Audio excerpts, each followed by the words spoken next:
Lolaka ya éveil patriotique. Le Congo d'abord. Tout le monde Tshisekedi kachawanga tabugalenga ujani musomba ni kabila baje kumesa uju umwana hepe bishibwa kwale tangile kuno kwambile benantanda banisha kuji baje muntu mulala tulo baje bamutabuluja ni jifi toa mumachi mumbu mufata munji mujibuka Tshisekedi muntu wachisamba chaba kuli baje munka mulembelelano bumuje mulembwa kana mumanya ni muntu wa mulisho uri mwa kumutafa munsepele hatu litwakula badi bambane chilo buchikale mweno ade kunshima muje muyiba mulolo mwanga ta muntu wa mulembeleze muteka muhabu ifi benda ba musenda bumuje basenda chombo kene ni machanyi kene ni meso mwana wabalembelele nanku ngwaphenyi mpuka mena chitonta uju tonta bantu mulunge uju mutangile fenyi akutafa bo sepeli ni kushika Président Félix Mutamayele Ayogaga.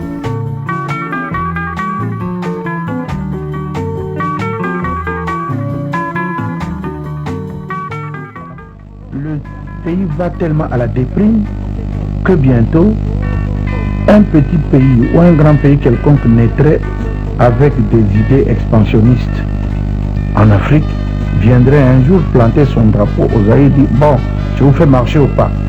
On ne pourra plus faire autrement parce que telle est l'histoire.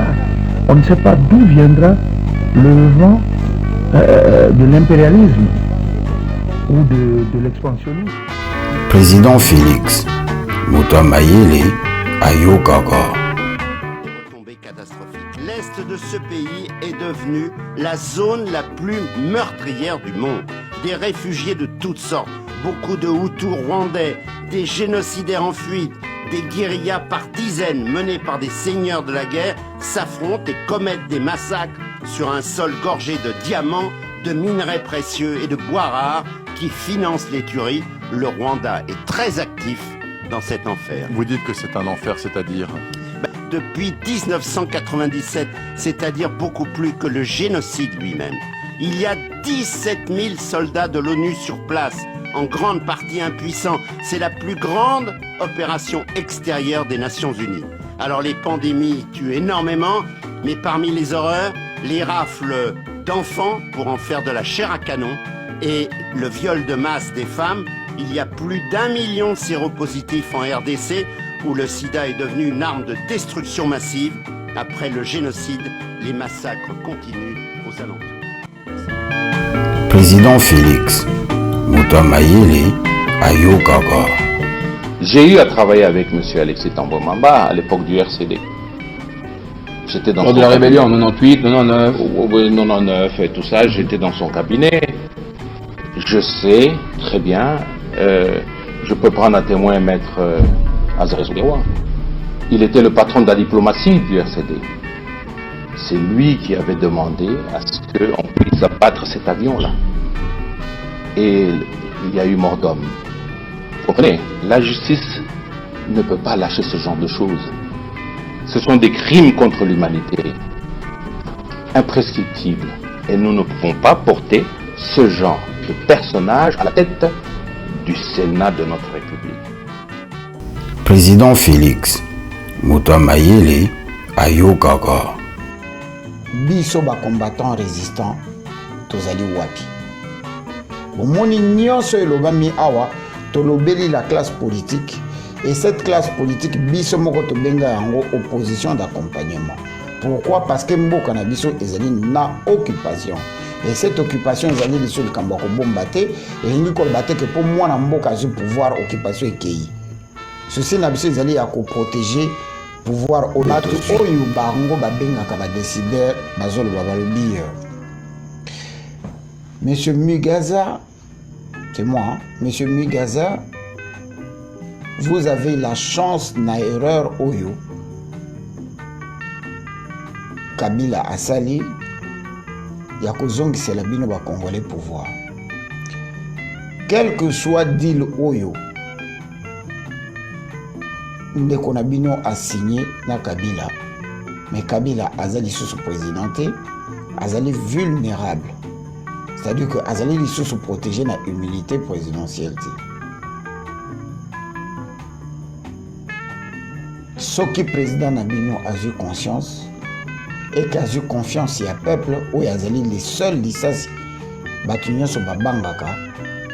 Kabila azala na minduki, Kabila azala na babombe, Kabila azala na armement, Kabila azala na ba mercenaires, azala nango koleka Saddam Hussein ni Kadhafi. Les mêmes personnes qui ont donné le pouvoir à Mobutu, ce sont les mêmes personnes, les anglo-saxons qui ont donné le pouvoir à Mosé, et les mêmes personnes qui ont donné le pouvoir à Kabila, ce sont les mêmes personnes qui ont demandé à Kabila, présente-nous une personne pour couper sa pouvoir. Et c'est comme ça que Kabila a présenté Félix. Président Félix, Moutoua Mayele, Ayo Gaga. Mais je suis un mot que je salue. Au niveau de la présidence de la République, tout ça, les journalistes, de l'information, photo de la peuple, tout le monde dirige Arabi, tout le monde dirige Arabi, tout le monde qui est alternance, bien que le président qui s'est la commune à Moutoua-Mboka,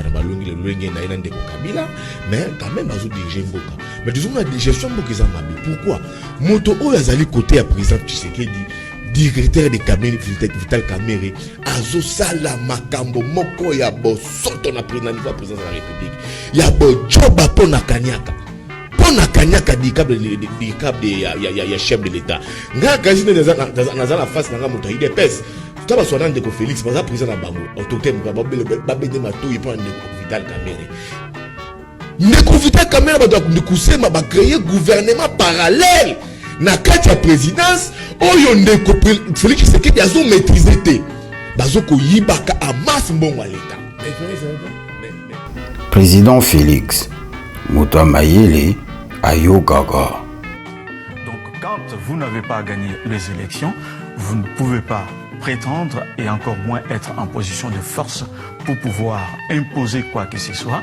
Donc ce qui est tout simplement justement une logique de ce que nous vivons aujourd'hui, c'est-à-dire 8 mois sans gouvernement. Président Félix, Moutoua Mayele, Ayo Gaga. En dehors de ce qui se disait dans la diaspora, par ceux-là que nous considérons comme les résistants, toujours le Bélalelo, Bissoba résistants, patriotes, nous étions contraints, il y a kondima ba caprice, il y a des politiciens, oyo bayaki na langage, il y a élection, na kati ya mboka oyo to considéra kakizaka sous occupation.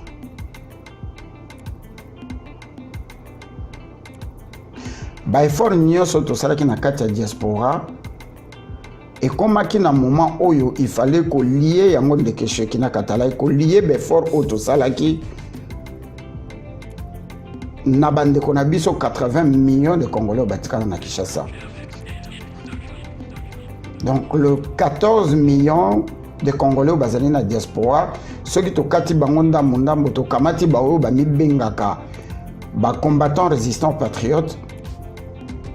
Ben fort nyonso basala qui sur le plan diplomatique na ba contact na ba lobbying na conscientisation salama ki na kati ya ba médiati bato ba s'improviser ba journaliste ou tozali lelo espoir moko etikalaki ezalaki que peuple oyo a eu conscience il faut sikoyo atelema mpona souveraineté na ye indépendance tozwa yango na 59 na 1960 ebota elo côté ti lelo baponelaka biso bakonzi ya mboka ti lelo bazali kokonza biso ti lelo mboka ezali dirigé par la soi-disant communauté internationale. Mais cette prise de conscience qui était en train de devenir absolue demandait à ce que tout fils et fille de ce pays-là ait conscience que le pays est sous occupation. Pour occupation, batelemelaka yango lokola apartheid, lokola traite ya ba noir, batelemelaka yango bato bakufaka ti mokolo kosila. Ba négociaka yango ti.